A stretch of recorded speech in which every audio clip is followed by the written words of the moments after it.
गांव की एक कोने में मिट्टी की पुरानी सी कच्ची हवेली में रामनाथ रहते थे। उनकी उम्र लगभग 75 के पार थी। बाल सफ़ेद, आंखों में मोतियाबिंद की धुन और शरीर इतना कमज़ोर कि एक बाल्टी पानी उठाना भी मुश्किल हो गया था। कभी वही रामनाथ थे जिनकी खेती गांव में सबसे अच्छी होती थी। जवानी की उम्र में मेहनत, पसीना और किस्मत तीनों ने उनका बहुत साथ दिया।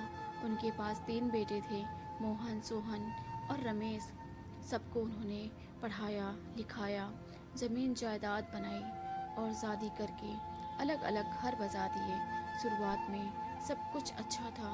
बेटे अक्सर मिलने आते, खाना खाते, हंसी ठिठोली होती और रामनाथ का आंगन बच्चों की किलकारियों से गूंज उठता। लेकिन वक्त के साथ साथ सब बदल गया। समय का बदलना, रामनाथ की पत्नी सीता देवी का देहांत हो गया। यह पहला झटका था। तब उन्होंने सोचा कि अब बेटे ही उनका सहारा होंगे, लेकिन सहारा मिलने की बजाय जिम्मेदारी का बोझ बेटों की आंखों में बोझिलपन बनकर उतर आया।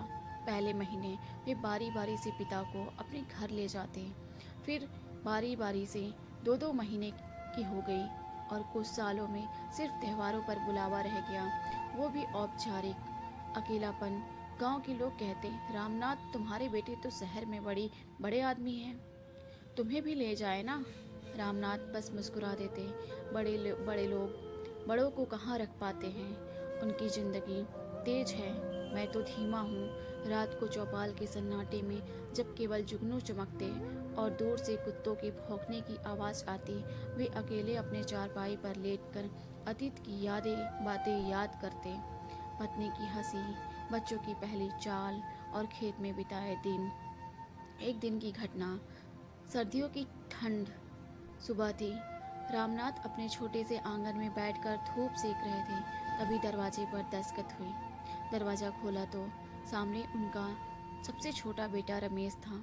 चेहरा गंभीर, हाथ में शहर का बना हुआ स्वेटर।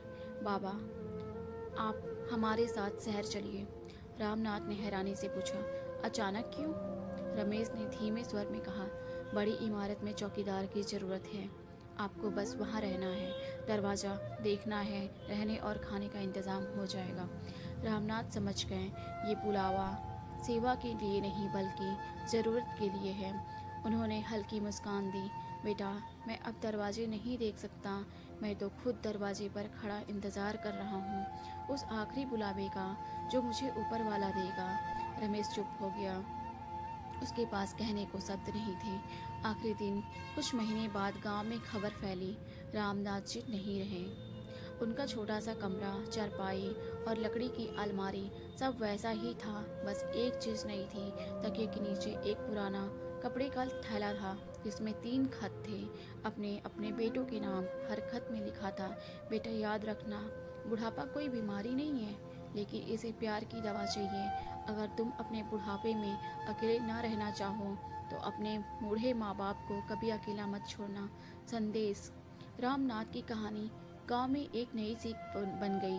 लोग समझ गए, जमीन जायदाद बांटने से रिश्ते नहीं बढ़ते, लेकिन प्यार बांटना बंद कर दोगे तो सब खत्म हो जाएगा। बुढ़ापा सिर्फ शरीर की थकान नहीं होती, यह मन की भूख होती है, प्यार, अपनापन और सम्मान की भूख। जो इसे पूरा कर दे वही असली बेटा या बेटी कहलाता है। इस कहानी को पूरा सुनने के लिए बहुत बहुत धन्यवाद।